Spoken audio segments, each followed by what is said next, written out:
The interest and the rate of innovation in plant-based foods has just skyrocketed. Now every grocery store has a section of plant-based in different departments. Plant-based is not just for vegans anymore. It's for anybody who wants to just try to incorporate a few more plants on their plates. Now, Jen, what is a vegan wine? You kind of divide it into what happens in the land itself, what happens in the winemaking process, and then what happens in the packaging process. And depending on how picky you are about how vegan the wine is, you may gravitate towards certain wineries that are in all three segments really focused on being 100% vegan.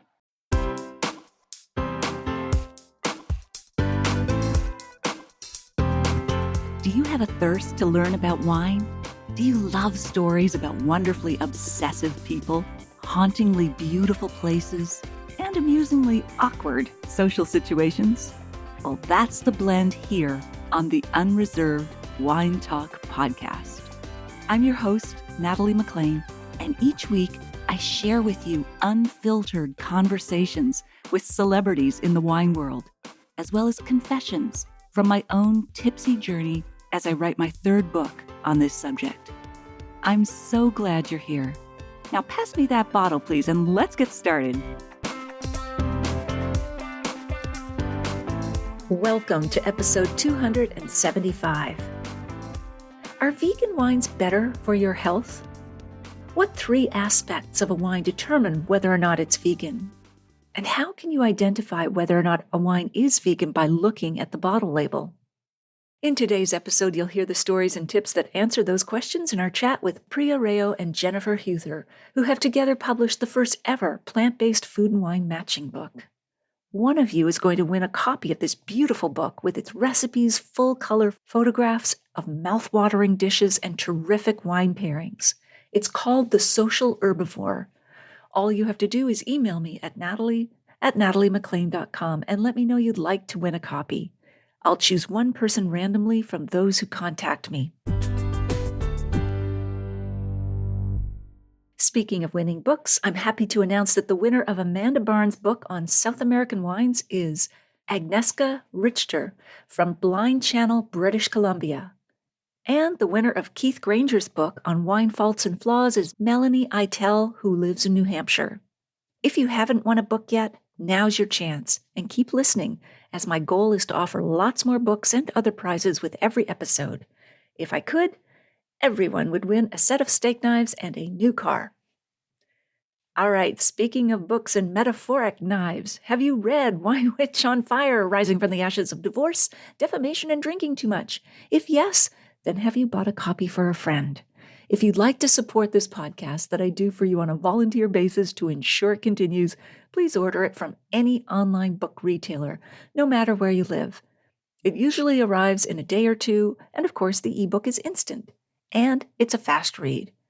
Every little bit helps spread the message in this book of hope, justice, and resilience.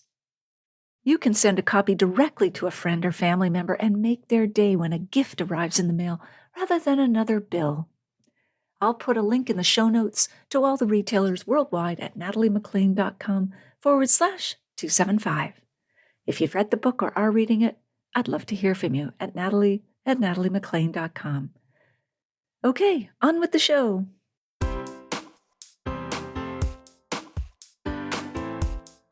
Priya Rao. Am I pronouncing that correctly, the last name? Priya Rao? It can be Rao. It can be Rao. Okay, Rao has hosted many vegan food and wine events, as well as appearing on breakfast television, 640 AM radio, and Rogers Daytime TV. She also writes for Vine Roots, Grapevine Magazine, Restaurants Canada, and nataliemclean.com. Thank you for your contribution and your service.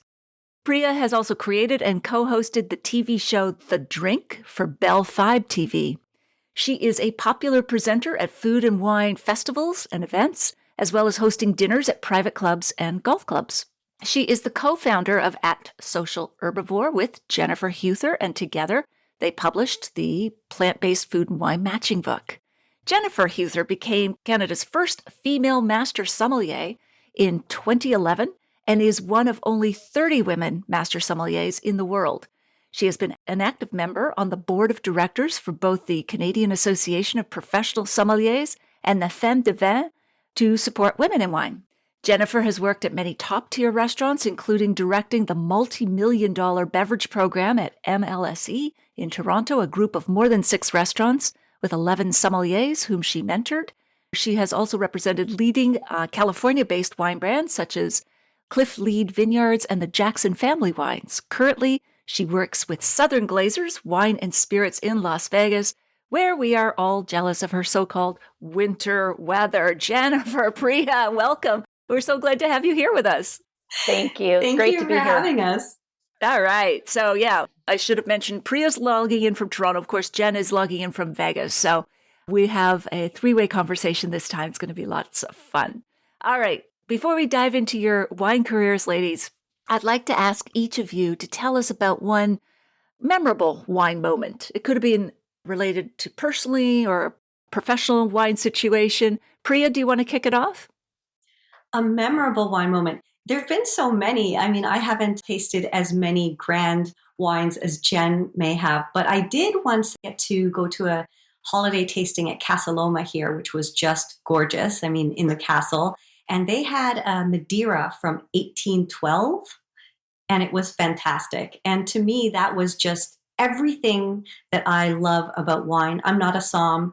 I'm just a casual drinker, but it was tasting history, a moment in time in a bottle, and it just blew my mind. It was fantastic. Still. It was still holding up after 1812. Wow. Oh my goodness. That's when Canada and the US, I think, had some disputes. That's a long time ago. Wow. Long time ago. Yes. Jennifer, do you have a memorable moment? Oh, I have several memorable moments for sure with wine, but I think probably the most special would be when I was in Burgundy about 5 years ago, and I had the opportunity to visit Domaine Romanée-Conti, which is a huge privilege. And they pull out a mystery bottle. Top Burgundies and Pinot Noir in the world, right? Yeah, exactly. So these are the top wines of the world, and not many people get to go and look behind the curtain, if you will. So it was a real privilege. But the fun part was that they pulled out a wine and they didn't tell us what it was. And it was absolutely delicious, very dark gold. It turned out to be an old Chardonnay. It was a 1970 Montrachet. And just like Priya's Madeira, it was still holding up, which was absolutely shocking after decades and decades for white wine. Yeah, history in a bottle. That is the special thing about wine. I mean, I used to market packaged food goods at Procter & Gamble, like Crisco and Duncan Hines, but there's nothing with more soul than wine. I mean, it is bottled history. And those bottles, by the way, for those who may not know, at Domaine Romanée-Conti, or as the cool kids say, DRC, can go for thousands of dollars per bottle. So it was quite a special tasting that you had there, Jennifer. All right. Tough life being a master somm. I know. All this winter weather, historic bottles, trips to Burgundy. Okay. Let's get into our topic because there's just so much to discuss when it comes to plant-based food and wine pairing. Can either of you give me some stats or other pointers that really show the increase in interest and popularity of vegan foods and vegan wines over the past 4 or 5 years? I mean, I can talk on the food side, absolutely, but I'm going to leave all the wine stats and general knowledge to Jen because she's the expert. So on the food side, I mean, The Economist back in 2019 declared that year to be the year of the vegan. And ever since then, throughout lockdown and COVID and all of that, the interest and the rate of innovation in plant-based foods has just skyrocketed. It's just incredible the number of celebrities that are investing in different plant-based faux meats and other, in food chains and such. So you can tell by just going to the grocery store. Now every grocery store has a section of plant-based, almost in different departments, in the freezer department, in the fridge department, in the health department. So it really has just exploded because plant-based is not just for vegans anymore. It's for anybody who wants to just try to incorporate a few more plants on their plates. And yeah, I agree with you wholeheartedly, Priya. And I mean, obviously there's the health factor. Is there anything else that you see driving this? Yeah, absolutely. I would say that climate change is a huge one. Health, absolutely, because, when we talk about things like vegan cheese, for example, or non dairy milks, they're not just because there are vegans who are interested in that. It's because there's so many people who suffer from lactose intolerance and, have other issues with dairy products. So the health is one driving factor. Climate change is absolutely another. One great example, I would say, is the amount of land we use to grow, for example, soybeans, not for human consumption, but for cattle consumption, for those cattle to then become beef, is astronomical. And the methane gas produced by those cattle is also really, really polluting. It's one of the largest pollutants. If we didn't have to feed the cows that end up on plates, we have more than enough land to feed the entire world. But because, some places in the world have more money to have certain things in their diets, it's really driving sort of the inequities in food around the world. And the other thing I would say is, of course, the animals. A lot of people do it for the animals because they don't like to see the suffering. They don't like to hear about all the undercover things that happen on factory farms. And oftentimes those are repeated offenses that just don't get solved. So there's a number of factors driving people towards plant-based. Those are interesting points. Really, really good. And Jennifer, what are you seeing on the wine side of things? Why do you think there's a rise? Now, there'll be some similar reasons here, but is there anything unique in terms of what's driving the interest in vegan wines? Honestly, I think it's piggybacking on this plant-based movement. And so really that was what was leading the way. When you think about vegan or vegetarian 40 years ago, it was just kind of like, the Birkenstock granola folks who it was a very, very small segment of our population who was genuinely interested in living that way. And fast forward to today, I mean, it's becoming, as Priya said, very, very popular and globally popular, not just, in one or two countries. So with that, I just feel like the wine industry is catching up. And as you know, there's lots of label requirements with food in particular. When you think about food, to be certified vegan or vegetarian and to have that label on it, it's really expected if you were somebody. It's just like if you were gluten intolerant, you would want the food to be labeled. And so I think it's just part and parcel that particularly the wine industry has embraced that. I think that the wine industry also, as you know, wine is a little bit on decline right now as far as consumption globally, and younger people are interested in beers and spirits and non-alcoholic beverages, for example. So I think it's also a bit of the wine industry becoming hipper. Yeah, interesting. Wow. We're coming out of the Paleolithic age and getting with those young ones. Kids these days. Ah, yes, as long as they just stay off my lawn. Anyway, so now, Jen, when people hear of vegan wine, they're surprised. Some people are surprised and they think, aren't all wines vegan? So explain, what is a vegan wine? Exactly. You would just think, look, it's fermented grape juice. How did this go wrong? How could this not be vegan? But there are really many ways. So you kind of divide it into what happens in the land itself, what happens in the winemaking process, and then what happens in the packaging process. And depending on how picky you are about how vegan the wine is, you may gravitate towards certain wineries that are in all three segments really focused on being 100% vegan. Okay, so give us some examples. Those three levels, give us some examples of what it means in the land, winemaking, and packaging. Okay, so in the land, we could be not vegan very easily, right? So that's utilizing horses, for example, in the vineyards to do our work, utilizing all kinds of animal products to fertilize, for example, could be other ways that a vineyard wouldn't be considered vegan, because considered vegan is really also not using animals for, your gain, for example. And so they would be sort of cognizant of that. Would that include using manure from animals as fertilizer and I guess the horses would be old-fashioned kind of plowing, tilling, or whatever. The vineyard rows, yeah. Yes. Okay. Yes. And to be honest, there are a few wineries in the world that I'm aware of that they themselves are vegan, and this is a belief system that they have. So in this way, they really, are hitting all three marks, if you will, right?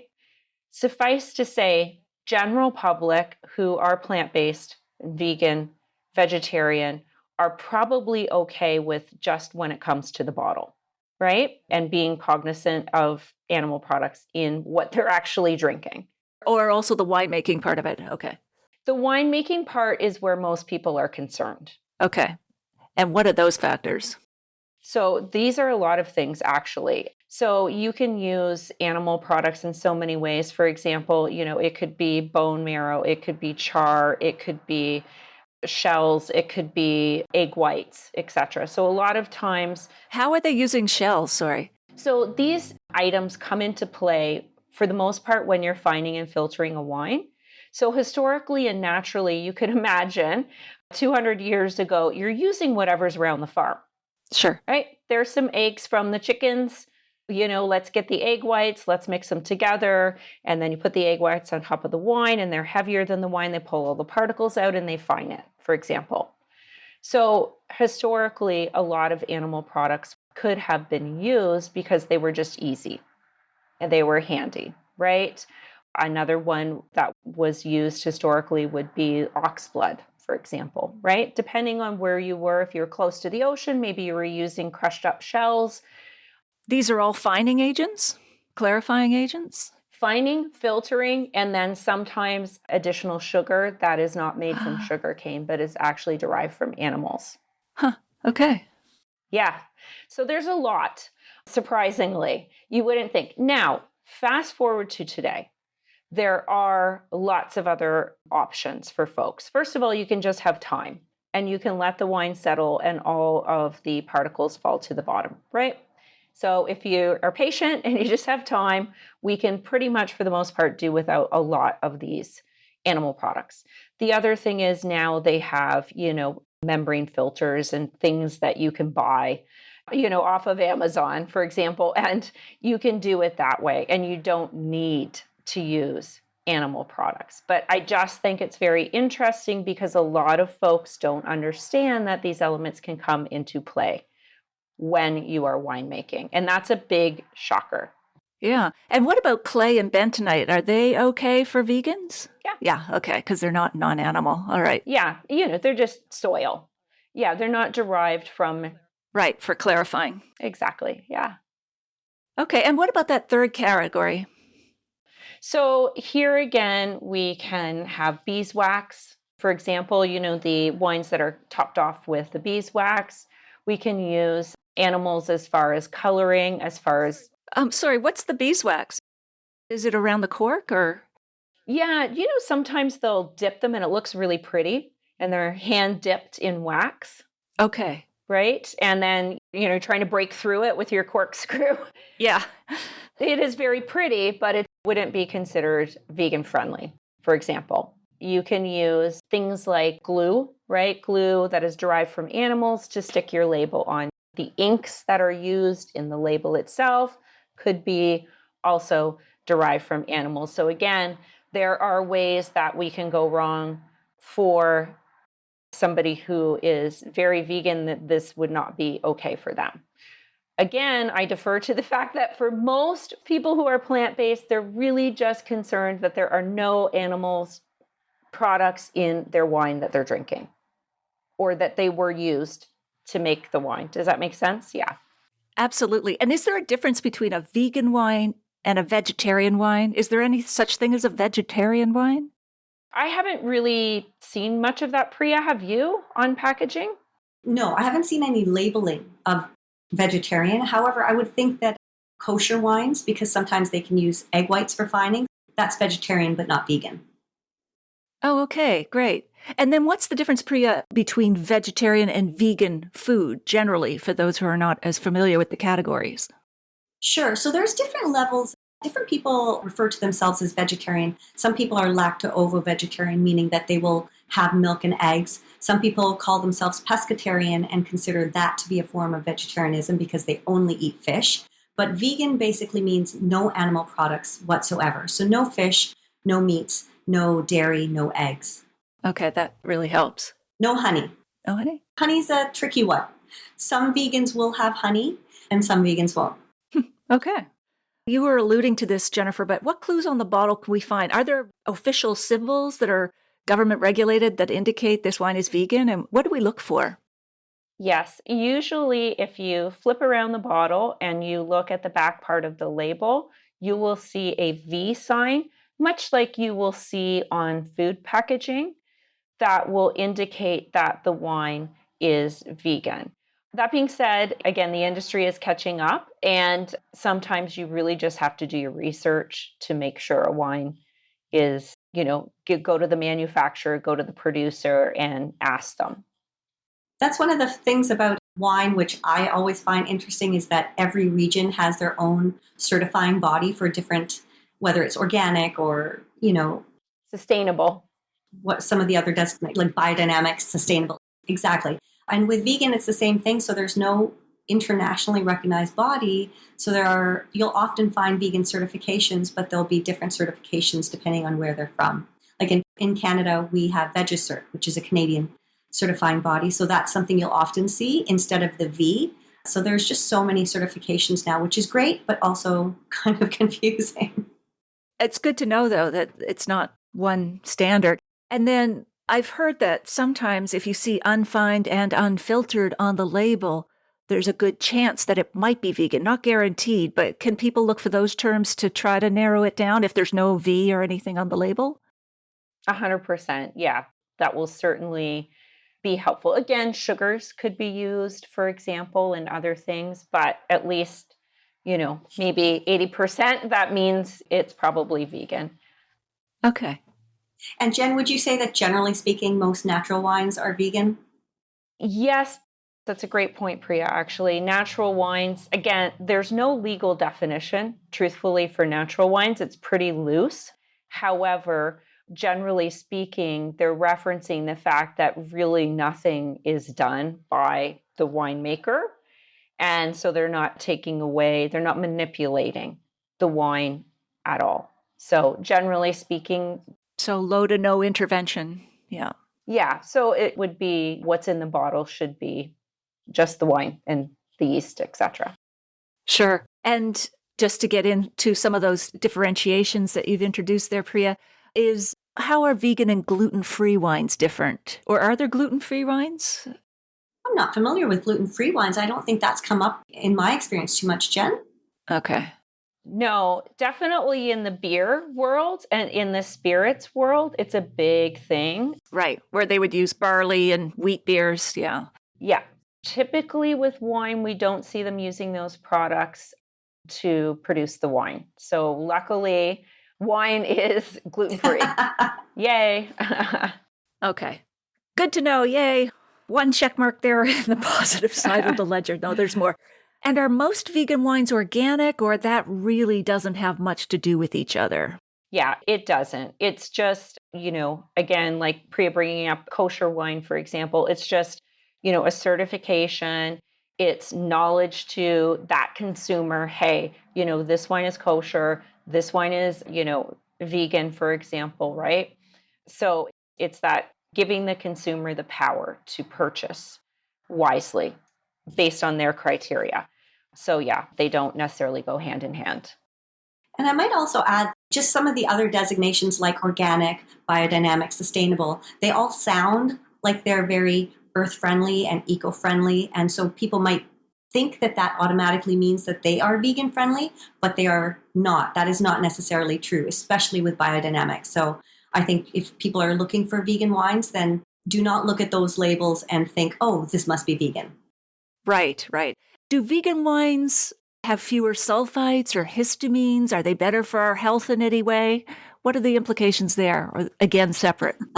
I would love to say that they are better for our health. They literally are just wine made without animal products. And so Again, it's really just giving that consumer the power to purchase with knowledge.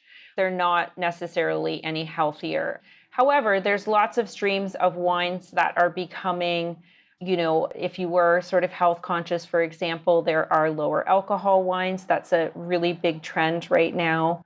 If you're worried about chemical sprays, certified organic in the vineyard is important, not just the winery, but also in the vineyard itself. That I would say, many folks are also concerned about pesticides. Glyphosate is a really big issue as far as chemicals go. And so for folks who are looking for. What does it do? What's about glyphosate? What is it and how is it harmful? Oh, well, if you want to do a Google search, you can. It goes on and on and on. I'm not an expert in glyphosate. What I do know is that it's a chemical compound and that it has been known to cause many issues in humans and in animals, as well as getting into our drinking water and so on and so forth, right? So when you are spraying, for example, organically with wine, you could be using something like copper sulfide or kind of a natural product, if you will, right? And not to say that that doesn't do any damage, but when we get into some of these very serious chemical sprays, and I'm not knocking wineries who gravitate towards these or need these, I'm just simply explaining that when you buy organic fruit, you're really looking for fruit that hasn't been sprayed with chemical compounds that could be super harmful over time to you. And it's the same thing with wine. When you think about a grape, it's a very thin skin, right? There's very little barrier. So that could get into the wine. Well, for the sake of the environment, I would say let's try to avoid those sprays, which is reason enough. But doesn't fermentation eliminate all of those potentially harmful sprays, to the human body? I'm not a winemaker, but to my understanding and knowledge, no. They would still be chemical compounds in the wine because when you think about it, think about red wine, for example, and how red wine is made. We utilize the skins. So the skins are in contact with the grape juice to get the color, to get the tannins, and to get some flavors. And so with that, we know that we're soaking the skins in contact with the wine, and then we're making a wine. And I understand what you're saying. Alcohol could blow off because alcohol is produced with fermentation. Maybe that's going to help. Maybe it's going to help a little bit. But regardless, those chemicals they're there. And to my understanding and knowledge, they could be there in quite high levels. So that, if you can and you want to, and again, it's all about giving consumers power, right, to make choices that are important to them. So if that is something that's important to you, if you buy organic fruit at home, if you're very organic with your food purchases, you might want to consider organic wine. And for both of you, Priya, maybe you can lead off. What caused you, or what was the turning point for you in becoming vegan? Yeah, for the first 25 years of my life, I was a very happy meat eater, and I've always really enjoyed cooking and entertaining, and all my entertaining and meals would revolve around meat. It wasn't until I got into university that I started meeting other people who were vegetarian or vegan, and I thought, oh, this is actually something people can do. And I became vegetarian for probably like 15 years following that. And then since milk and dairy was never a huge part of my diet, I'm not a huge fan of milk, it wasn't so hard for me to eliminate that. So I've now been vegan for about 12 years. And for me, the impetus from the very beginning was just that I like animals and I don't like the idea of suffering. So to know that for my palate, for me to enjoy something momentarily, it's going to cause so much pain and suffering, I just found that unpalatable, to use a pun. And so eventually I just sort of made that transition. And I will just say that it also had some great benefits for me in terms of my health. Like a lot of my allergies disappeared. And now I'm 52, and most people would say that I don't look it. So I really do credit that a lot to my diet as well. Absolutely. And we're not using a special filter today on Priya if you're watching the video. It's the technology. Yeah, you're a little fuzzy around the edges. Now it's going to look like I put a glow filter on me just to make myself look younger. Yeah, that's right. And those Insta filters where everything's beautiful. No, I can attest that Priya looks very young, nowhere near 52.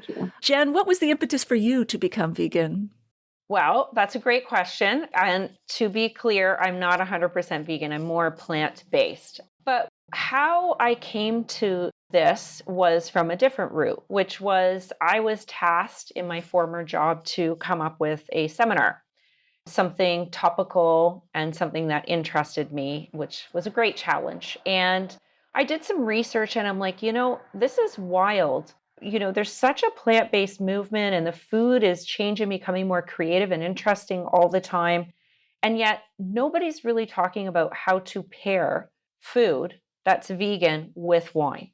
So I created an entire seminar and I rooked another master sommelier, John Szabo, into presenting that with me. And we did a whole dinner at Planta in Toronto. And we collaborated with chef. We used, wines from the wineries I was working with. And it was really fun. And actually, that's where I had met Priya for, I think it was his second or third time.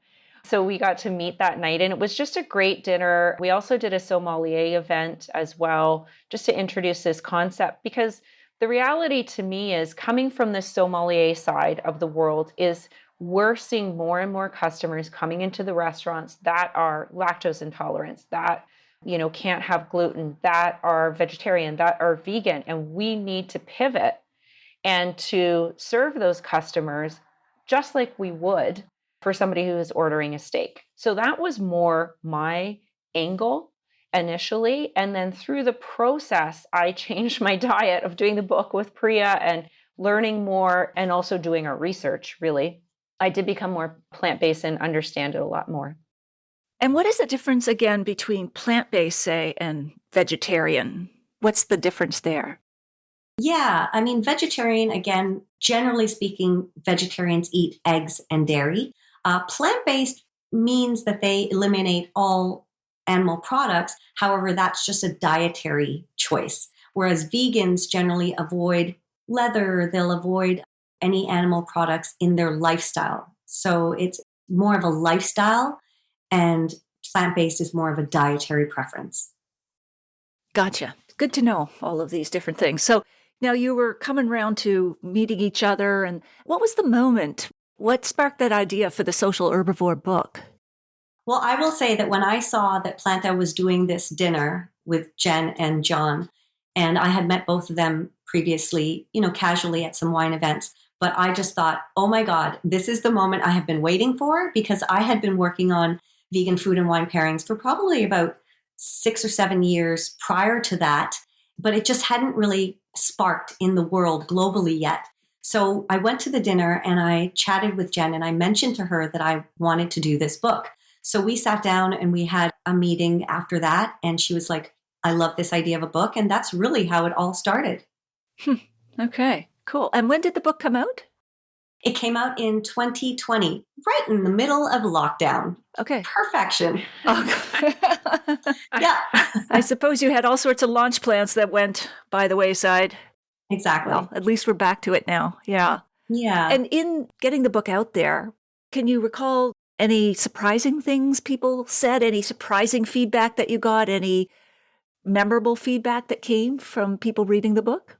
Yeah, when we hosted dinners at private clubs and golf clubs and such, I would say that oftentimes, and I find this generally speaking in any event that I hold, not everybody is vegan or plant-based. In fact, I would say it's probably almost 50-50. There's just such a huge interest. People have a huge interest in this because even if they don't decide to eliminate animal products completely, they are wanting to make the choice to eat fewer animal products, whether it's for health, whether it's for environmental reasons, whether it's because they really love their dog. It doesn't matter. But for us, I would say I've always found the fact that people are shocked when they eat good vegan food to be really pleasurable for me, and also a little bit surprising because there does seem to still be this lagging feeling out there that vegan food is, as Jen said earlier, like sort of granola and hippie. And we've come such a long way from that. So I think it's really been very satisfying to see people respond so well, especially to recipes that are in the book. We usually have the chef create a menu and then he'll use 1 or 2 recipes from the book. And so many times we hear the guests just saying like, this was my favorite dish, and it might be my sticky toffee pudding or, crab cakes. And so that's always been such a pleasure for me. And how many recipes are in the book? Oh, okay. There's 40 recipes. We separate them into small talk, big talk, and sweet talk because for us, really, wine and food is all about creating conversations around a dinner table. And how many wines? Are each of the recipes paired with, say, one wine or a type of wine? How does that work in the book? Yeah, exactly. So we have definitely a couple of wine pairings. So we kind of do it with here's my kind of value wine. And then, okay, if you're turning up the volume, if this is a special occasion or you're, real wine geek, then you can go with a splurge. So we've offered options to people. Okay, great. And I really like that because Jen made it so approachable for people. Like she really wanted to incorporate as many different varietals as possible because in our research, we did find that there are certain wines that just pair so well with so many kinds of vegan foods. But I just really like that going through the book and looking at the wine pairings, you'll see representation from pretty much every wine region and a lot of grapes that people may not be so familiar with, which I find exciting. That's excellent. And which wines then, Jen, were the ones that tended to have the most versatility with the vegan dishes? Yeah, that's a great question. For white, I would say Riesling. I'm going to give you 3. Ah, yes. Yeah, Riesling. And so Riesling in all its glory can be bone dry or off dry. So the versatility of Riesling and that acidity worked really well. Same thing with Chablis, which is, of course, Chardonnay from cool climate, northern Burgundy. So I found that to be super versatile as well. And then Sauvignon Blanc, because Sauvignon Blanc naturally has a bit of that green note in it, and it works really, really well with a lot of green vegetables, etc. Right? It's very versatile. So I love those 3 whites. Just before you move on, does oak sort of clash with vegetarian dishes? And if so, why? At times it can. It depends on how aggressive it is and it depends on the dish, right? Every dish in wine is made, individually, if you will. And it's all about finding that match. But yes, I would say sometimes when you think about the things that work with big oaky Chardonnays, let's say, I start to instantly think about butter, cream, dairy products. Now, a workaround would be to use a plant-based but very creamy and fatty, perhaps cashew-based cheese. So there's always a workaround. But again, I was trying to find those 3 white wines that tend to really be the stars. There are certainly oaky Chardonnay pairings within the plant-based, but that's not my go-to white wine for plant-based food. Sure. All right. And then reds? Yeah, at reds, we're going to veer more towards less tannin. So think about grapes like Gamay. Beaujolais was the winner over and over and over again with so many dishes. So again, it works with so many things. So I'd always have Beaujolais. Gamay from Ontario is also an excellent option. Pinot Noir, again, is lower in tannins. It's lighter, it's fresher, it's higher in acid. So that tends to work really, really well, again, with many dishes. And lastly, Barbera for the exact same reason. So Barbera from northern Italy, Piedmonte. Again, it has really fresh acid, darker fruits than the red fruited Pinot Noir and Gamay, but also incredibly versatile with food. And lots of great acidity. So those would be great choices.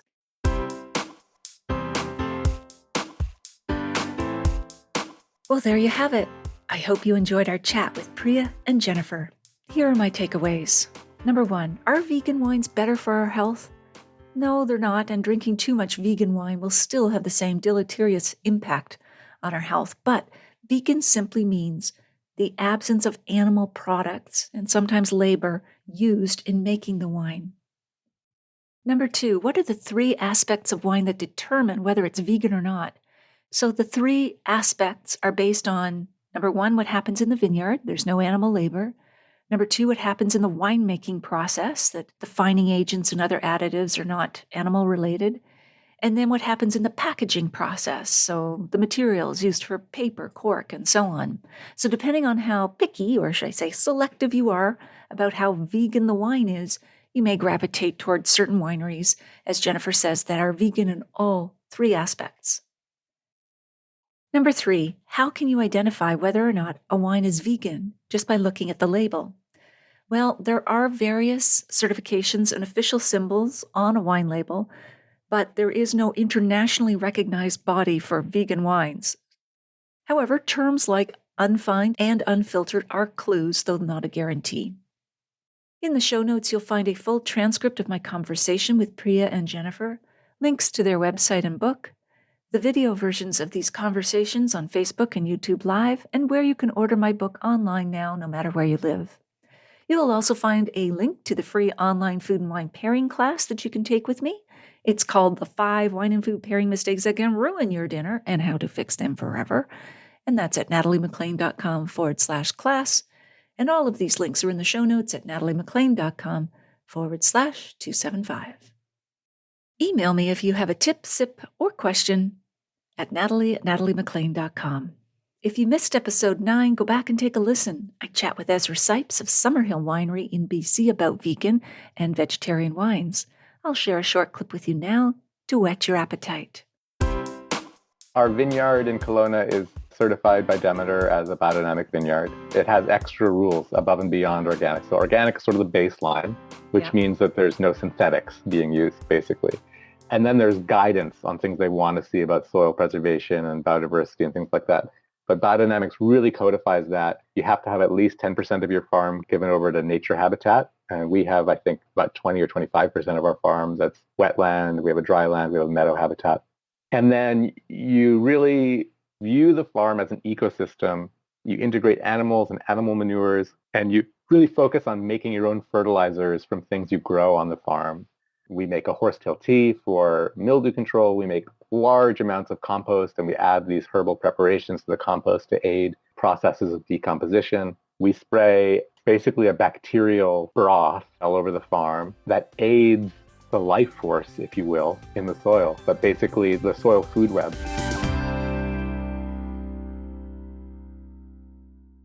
You won't want to miss next week when we continue our chat with Priya and Jennifer. If you liked this episode or learned even just one thing from it, please email or tell one friend about it this week, especially someone you know who'd be interested in learning more about the vegan wines and delicious pairings that we discussed. It's easy to find my podcast. Just tell them to search for Natalie McLean Wine on their favorite podcast app, or they can listen to it on my website. Thank you for taking the time to join me here. I hope something great is in your glass this week. Perhaps a vegan wine that pairs beautifully with your vegan dish.